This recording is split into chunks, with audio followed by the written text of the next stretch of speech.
Privacy zones on your Blink Mini 2 camera allow you to block specific areas from being recorded, ensuring privacy by excluding them from the video feed. These zones appear as grayed out areas in the live view and recordings, providing true exclusion of those areas from your security footage. To set up privacy zones, start by opening the Blink app on your smartphone. Navigate to Device Settings by tapping the three dots on the camera's thumbnail. Then go to Motion Settings. From Motion Zones, select Privacy Zones. You'll see a live thumbnail where you can draw up to 2 privacy zones by tapping and dragging. Adjust the size and position of these zones using the blue dots at the corners.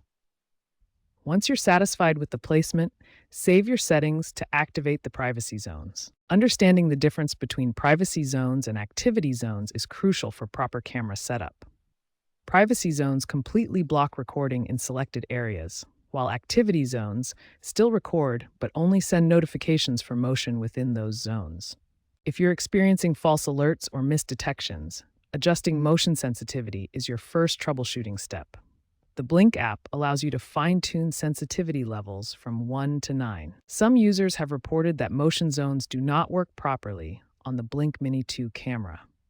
This is a known issue that may require a firmware update to resolve. Proper camera placement is essential for reliable motion detection.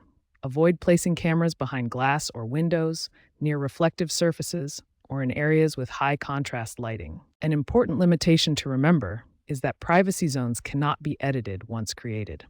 If you need to modify a zone, you must completely reset and recreate it from scratch. If you encounter persistent problems with privacy zones or motion detection, contact Blink support for assistance.